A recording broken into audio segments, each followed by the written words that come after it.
The first will be the Tuesday after Christmas, and then the Wednesday after the first, we don't want to have class then either, so 1 week after that. So January the 9th is our next class, okay?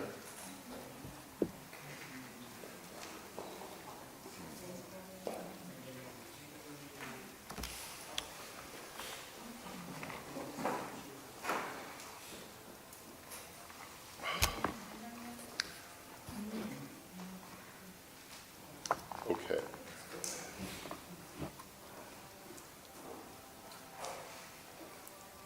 So the proof that only God can create may be stated more graphically in this fashion, which is kind of what I was saying. The gulf or distance between this stone which I hold in my hand and a non-existing stone is measureless or infinite. People in their minds, like I said, you like to substitute the number line and say, oh, 1 is 1 more than 0, right? It doesn't work that way in what we're talking about here.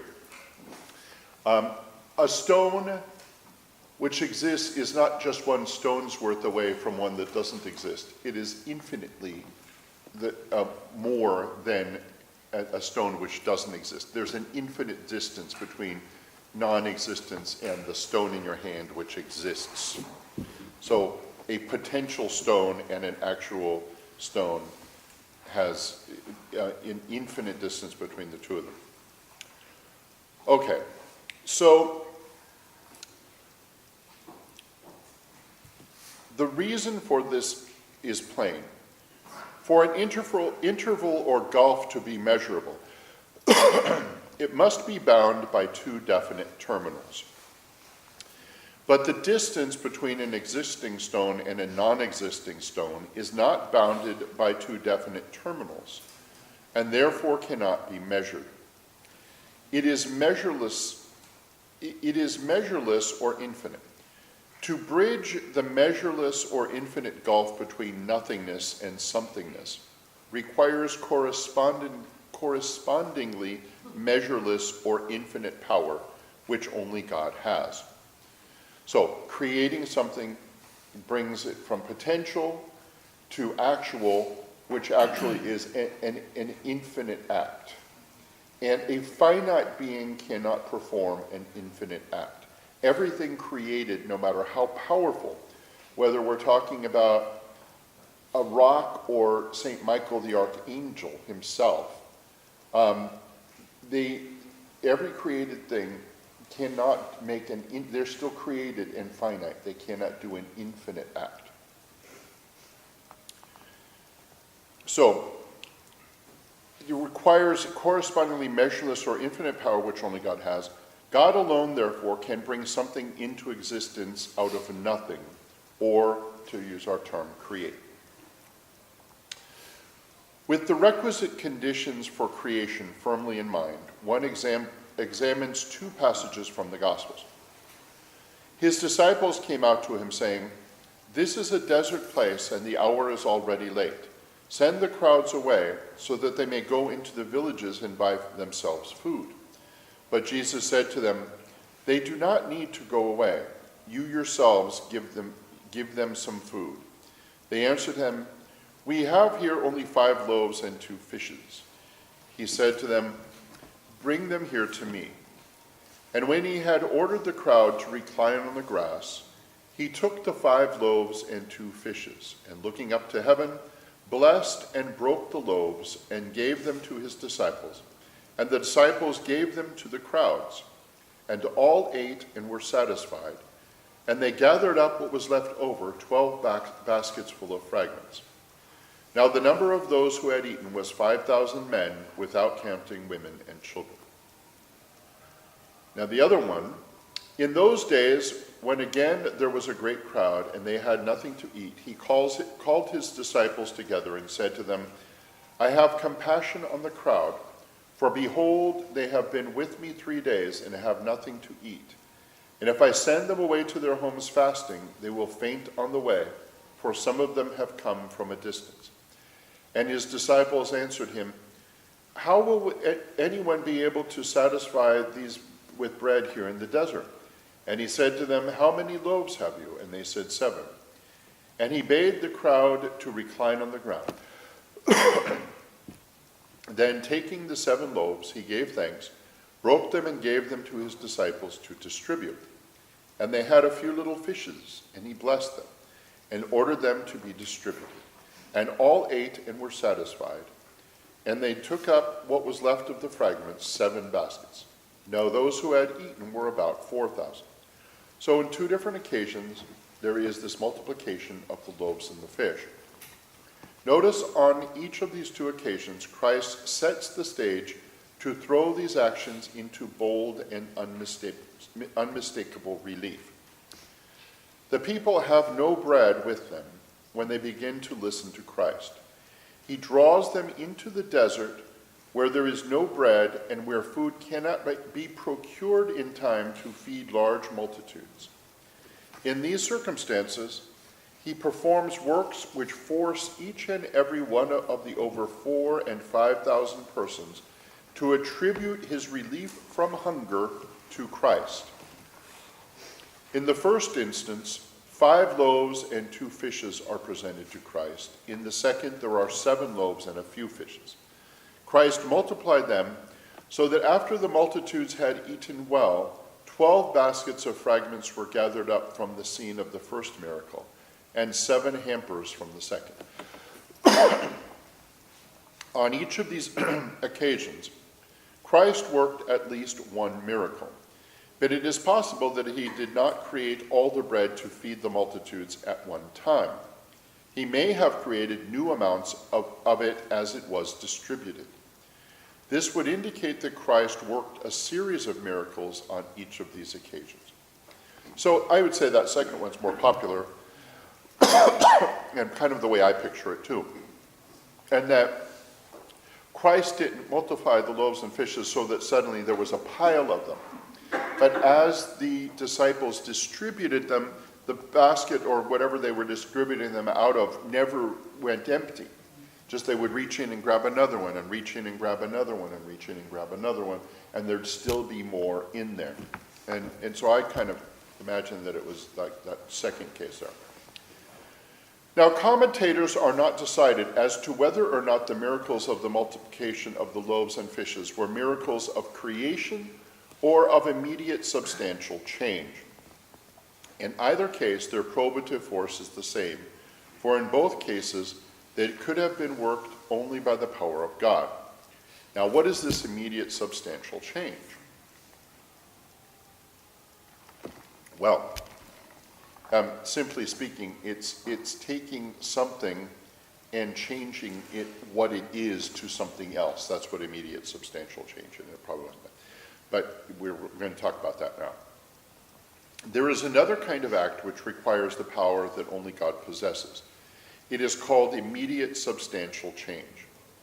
Only God can so completely and immediately change the nature of a thing, so that where it once exhibited one set of properties, it now exhibits an entirely new set. So, you know, when we were talking, it's the same thing we were talking about in the regular catechism when we talk about the substance, when we start talking about transubstantiation, and that transubstantiation is where the substance, and the substance is what makes something what it actually is entirely changed over to something else. In the case of the host, the accidents, which are the appearances, smell, taste, and everything, of the host, for example, remain. But what actually makes that bread is no longer there. It has been completely, the substance of it has been changed over to the body and blood, soul, and divinity of Christ. Only the accidents remain. So remember that from the catechism. The substance is what makes it what it actually is. The accidents are what it looks like, tastes like, the perceptible properties of something. So it was shown that only God, as the universal cause, can bring about the universal effect called being. Now, in the substantial change of which we speak, the power which acts must be able to reach the inner being, the inner nature of a thing, that is, its very being. It is not enough to modify externals as a carpenter modifies the shape of wood, For this wood obviously still exhibits the same set of properties as before, thus proving that its substance was not changed. Since only God can create, he alone has absolute and immediate control over the very being of a thing, and so he alone can change its inner nature. In the instances already examined, we saw that only God can lift a thing out of the realm of possibility into the realm of actuality. The only being that can create is the one that can bring about an effect without any intermediary or instrument. We now show that God alone can change the substance of one thing into that of another, because he alone can act without an intermediary. The ultimate components of every material thing are the two incomplete principles of matter, known as prime matter and substantial form. Now, this is going into way Plato and stuff like that, right? So it's a separate course in itself, but let's try to understand the little bit we need for this. So there are two components, I guess, of things that are, and they are composed in the philosophical sense, I guess, of prime matter and then the form, substantial form. Now, prime matter and substantial form do not have independent existence and are the ultimate components of matter. Prime matter gives a thing its bulk or mass. It is the same in every object, and so we cannot say that it is because of prime matter that one thing has a nature different from another. When we consider it by itself, it is undetermined. It does not possess a specific set of properties, but it is the substratum of all substantial change. Substantial form is the principle which makes one thing different from another. It determines prime matter so that the resultant object has its own special nature. It gives a thing a specific set of properties. For example, in the assimilation of food, substance which was non-living is now living. In this change, the prime matter remained the same, but the substantial form was changed since different sets of properties were exhibited. So he's saying, I mean, it's kind of like conservation of matter in a sense, for those of you who remember your high school physics. But,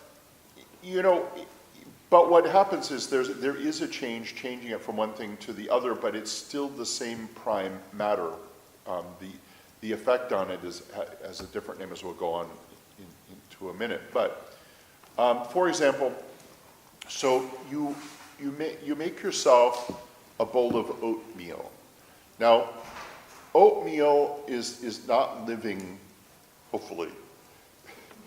Kind of gross to eat living oatmeal, but oatmeal is just, it's dead oats that are boiled with, whatever you use to cook your oatmeal with.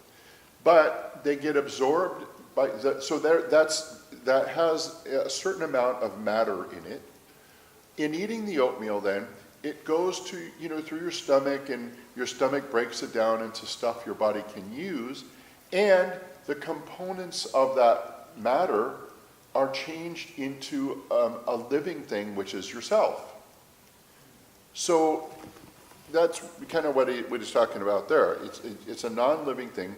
The same prime matter there is reorganized and reused to become a living thing, namely yourself, when you eat it, because that's what you're going to run on.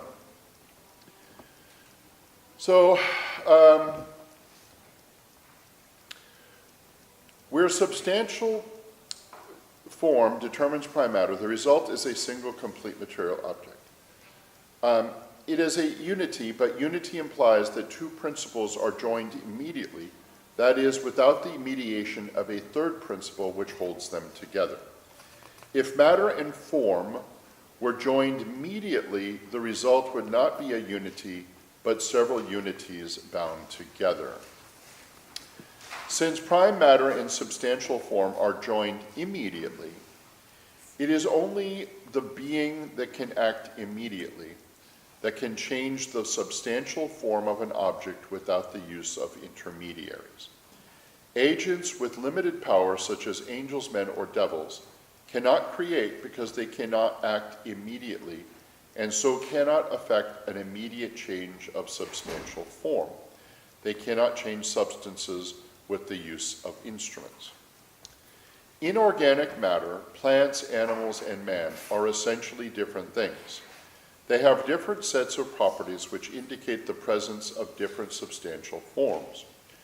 To bring the dead back to life, to change water into wine, to cure the congenitally blind implies the power to act immediately, a power which only God possesses.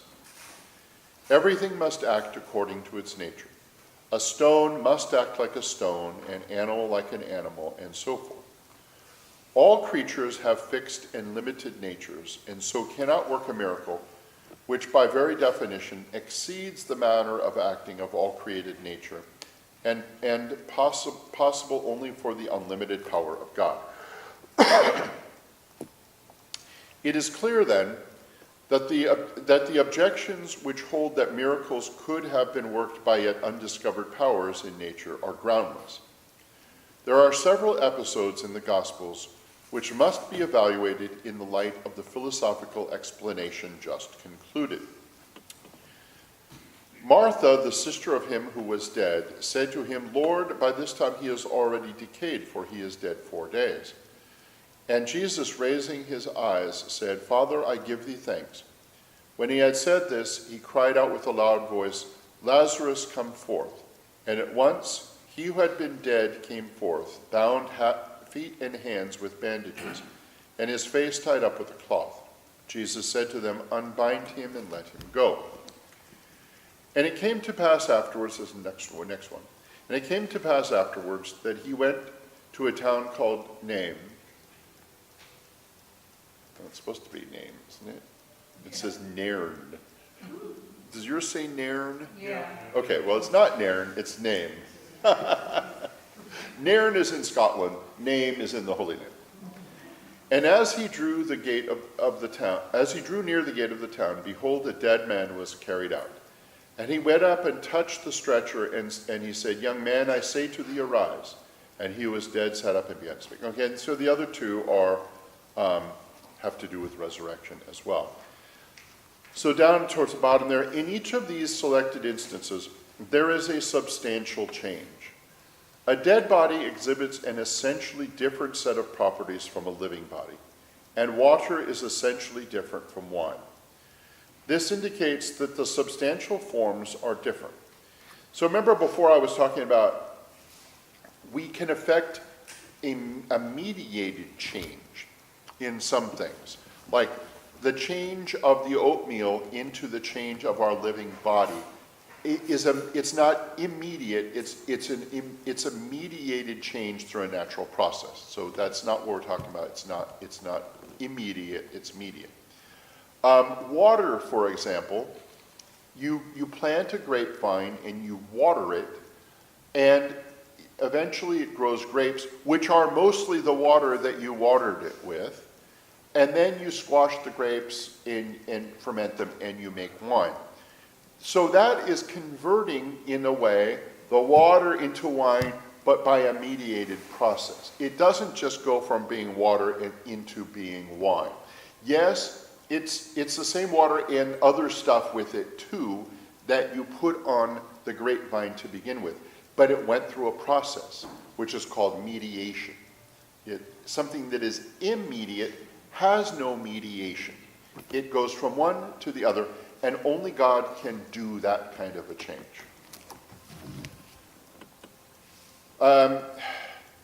When it is borne in mind that immediate substantial change requires uncreated or divine power, it will clearly be seen that these miracles prove that Jesus Christ is God. The most important miracle of immediate substantial change in proof of his divinity is Christ's resurrection, his own resurrection from the dead. This miracle is examined separately, not because its probative force is different from the other instances of resurrection, but because its actuality has been bitterly contested by investigators of the rationalistic persuasion. So here's what I was alluding to earlier. Christ's resurrection himself is called into question by the rationalists, who say that it didn't happen because it couldn't happen because it would have been miraculous, and we all know miracles don't happen. Okay? So that's why he's saying he wants to cover Christ's own resurrection separately, because of all the events where people were raised from the dead, either in the Old Testament by the prophets or in the New Testament by Christ himself, or even later on by St. Peter and raised people from the dead too. But that the one we want to consider separately, and the one because it's the one that's being attacked more than any of these other ones, is Christ's own resurrection that the rationalists are having the biggest fit about. And of course, it's the highest stake of all the resurrections. The resurrection of Christ himself has everything put on it. The other resurrections prove his divinity, but tangentially. But it's his own resurrection that is the most important to our faith into the whole story of his divinity.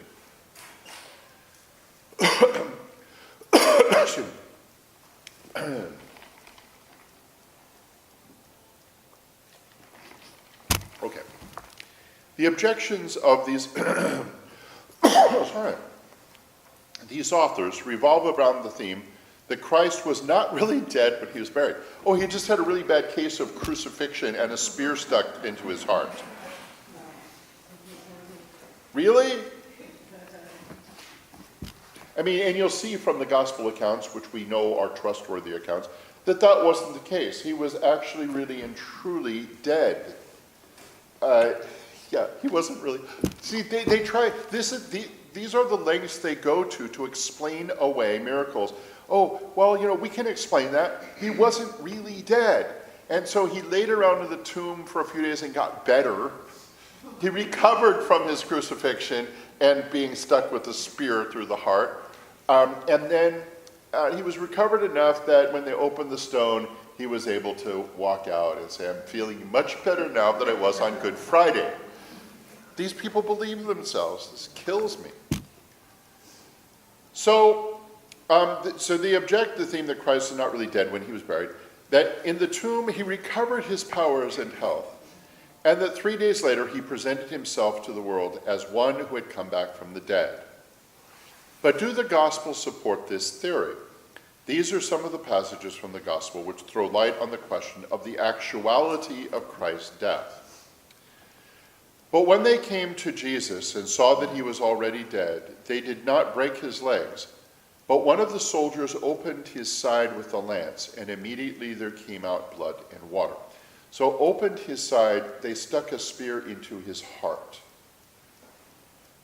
You see, what they would usually do is they would, if somebody was a criminal and being crucified, they let them hang in agony on the cross. And you ever see in the crucifix, I don't see it on that one. Some of them have a little, like a wooden little step thing under Christ's feet, and that real crosses had that. And while they were trying to breathe, they would push themselves up on that with their feet, and then they would breathe. But it would get harder and harder. Now, Christ, because he was God and the master of his own life and destiny, he chose when to give up his spirit, when he was going to die. And so remember, we read in the Passion, when he gave up his ghost, right? When he literally he decided the moment that he was going to die, that it is finished, consummatum est, and then he gave up the ghost. While the other ones would keep on pushing themselves up on the thing, and at a certain point, the guards would go by with big clubs and break their shins, give them huge whacks, and would break their legs. They couldn't push up anymore. And so they would hang down, and then they would suffocate and die. In this case then, they wanted to make sure he was dead, but the prophecy said that not a bone in his body would be broken. And they weren't. And as it happened, They came to him, he was already dead, so they just stuck a spear through his heart instead to make sure, because they were told by the boss to go make sure they're all dead. And in our Lord's case, now this is the most militaristic civilization ever in the history of the world. Their centurions were crackerjack special forces people of the day. They knew how to stick a spear into somebody so that it would erase any doubt that they were dead. Okay? And we know from the Shroud of Turin that it did go through his heart, and they had many medical examiners give testimony about the manner of his death and in recent times and what they found in the shroud. And that when you undergo this kind of torture and trauma, that water builds up around your heart. The pericardium becomes inflamed with water. And so that when they stabbed him, the water and what blood he had left in his body, that was all there was, came out at the same time. And that's when they said that water and blood flowed out from his side. Okay. So there came out blood and water. That was what that was about. Now Joseph of Arimathea went in boldly to Pilate and asked for the body of Jesus. But Pilate wondered whether he had already died, and sending for the centurion, he asked whether he was already dead. And when he learned from the centurion that he was, he granted the body to Joseph. The chief priests and the Pharisees went in a body to Pilate, saying, "Sir, we have remembered how the deceiver said that when he was said while he was yet alive, 'After 3 days I will rise again.'" So while he was yet alive, even they believed he was dead. If the death of Christ was but an apparent death, the rationalists must quote their sources for holding this. See, this is the thing. These people come up with these notions. Oh yeah, he wasn't really dead. He just had a bad case of crucifixion and went and rested for 3 days and then he was fine. But they have nothing to cite for believing that.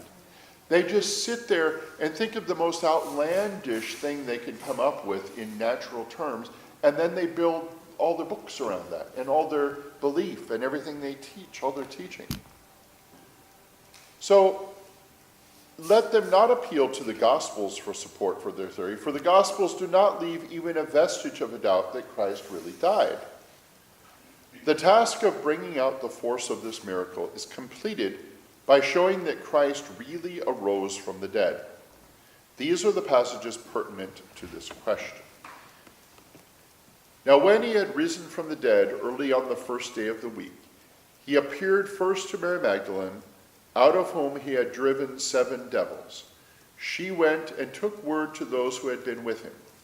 And they hearing that he was alive and had been seen by her, did not believe it. And rising up that very hour, they returned to Jerusalem, where they found the 11 gathered together, and those who were with them saying, "The Lord has risen indeed and has appeared to some." So you can read the rest of these things. There are accounts about people talking about him being risen from the dead. The passage, let's read that last one. Now while they were going, behold, some of the guards came into the city and reported to the chief priest all that had happened. And when they had assembled with the elders and had consulted together, they gave much money to the soldiers, telling them, "Say his disciples came by and stole them while we were sleeping. And if the procurator hears of this, he will persuade him and keep you out of trouble." And they took the money and did as they were instructed. And this story has been spread among the Jews even to the present day. So that's what their official line is, that his body was stolen. But the rest of the Gospels show that clearly he was dead and that he did rise from the dead. So the passages which have been taken from the Gospels in connection with the resurrection of Christ are not merely a collection of texts which prove the same fact, namely that Christ really arose from the dead, but also they include the details which answer the principal objections and counter-explanation of the rationalists against the actuality of Christ's resurrection. The evidence which is brought forth to prove the resurrection of Christ is not merely negative, such as the fact that the tomb was empty, but the evidence is also positive, for it shows that Christ appeared to the people on 8 different occasions. It reveals that the snow, and remember, on some of the times he appeared, it was to more than one person. Remember, it says in the Bible that he appeared on one instance to more than 500 people, and at the time of the writing of that in the scriptures, many of them were still alive to that day. So he didn't just appear to one person whose name, like Mary Magdalene we know, or the apostles, Peter and the others. He did also appear to untold people, these more than 500 people at once, all of whom saw him and knew that it was him, and that he had been dead, and that then he wasn't. So, the evidence which is brought forth to prove the resurrection of Christ, okay, it's not negative. It reveals the story of the stolen body, that the story of the stolen body was an expedient fabrication on the part of the leaders of the people. The fact that Christ invited the apostles to touch him and that he ate with them proves that Christ did not possess a phantom body, as certain ancient writers said he did, which is from this old book, there's some footnotes down there which I don't know. So some are saying he was a ghost, right? That the ghost of Jesus appeared, which would mean a phantom body. That's what a ghost is. Fantôme is French for ghost. But ghosts don't sit there and say, okay, put your hand put your fingers in the nail prints in my hand and put your hand into my side, and then they don't eat dinner with you. They usually just appear and say like boo and things like that, and then go away. The apostles were not easily led persons, but rather they were slow to believe. So remember that one quote there said that went back and told them and they didn't believe. Okay, they were really slow to believe. Thomas, who was not there, the rest of them saw him. They said, "We've seen the Lord." He goes, "Unless I can stick my hand in his nail print inside, and everything, I'm not going to believe you." So they weren't just like, "Oh, really? Oh, he's alive? Okay, great." No, they were slow to believe. The gospel accounts show that the apostles were not the victims of hallucinations. The persons to whom Christ appeared after his resurrection were too numerous, too incredulous, and too much in agreement for their experience to be explained as hallucination. And why is he saying that? Because I didn't mention it, but that's another of the explanations of the rationalists, is mass hysteria. They say they all wanted to believe that he was risen from the dead so badly that they got hallucinations that he did. So now you know. There is a third category of phenomena which can be produced only by God. These are the effects which are morally miraculous. By this we mean that the emphasis is not in what is produced, as was the case in miracles of creation and substantial change, but rather on how the effect is produced. We shall see that the manner in light of such a thing is made. We shall see that the manner in which a thing is made might be possible only for God.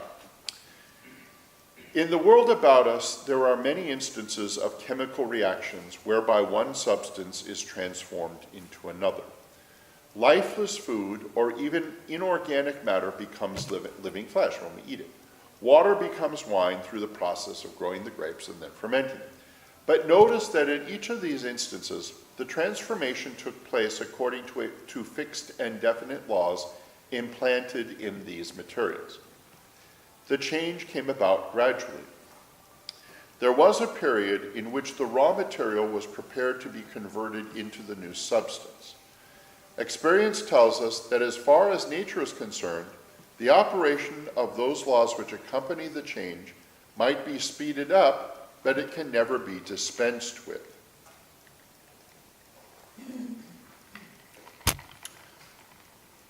The laws of nature which operate to bring about change are not found in isolation. They are in force everywhere, for they know no barrier of time and place. But these laws are contingent and not absolute, and so they owe their existence to the author of nature, who is God. It is entirely in keeping with common sense that only God, who made the law, can dispense from its operation in a particular instance. This is precisely what takes place when a natural phenomenon is produced miraculously.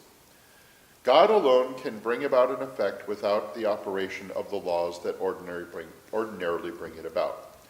Most of Christ's miracles are this third category. We include the accounts of but a few of them here. And so the first is making the wine out of the water. The second, when he said these things, he spat on the ground and made clay with the spittle and spread the clay over his eyes and said to him, "Go wash in the pool of Siloam." So he went away and washed and returned seeing. And as he was entering a certain village, there met him 10 lepers who stood afar off and lifted up their voice, crying, "Jesus, Master, have pity on us." And when he saw them, he said, "Go show yourselves to the priest." And it came to pass as they were on their way that they were made clean. But one of them, seeing that he was made clean, returned with a loud voice, glorifying God, and he fell on his face at his feet, giving thanks, and he was a Samaritan. And behold, there was a certain man before him who had the dropsy. And Jesus asked the lawyers and Pharisees, saying, "Is it lawful to cure on the Sabbath?" But they remained silent. And he took and healed him and let him go. The miracles discussed are not the only ones which have probative force. These particular ones were selected because, in the opinion of the author, their cogency can be more easily brought out. All true apologetical miracles must be traced to God as their author. They are God's stamp of approval on the teachings of the wonder worker. Miracles are a divine proof of the truth of all Christ's doctrines, and specifically of his statement that he is God. And with that, we shall end until January 9th. Any questions besides, can you explain the whole thing over again? Bring your book with you when you get, time over Christmas vacations. Read it over again, because there is a lot of that philosophy stuff that's better the second time around or third, Okay? Name of the Father and Son and the Holy Ghost. Amen. Hail Mary, full of grace, the Lord is with thee. Blessed art thou among women, and blessed is the fruit of thy womb, Jesus. Holy Mary, Mother of God, pray for us sinners now and at the hour of our death. Amen. Our Lady, seat of wisdom. Pray for us. Name of the Father and the Son and the Holy Ghost. Amen. All right.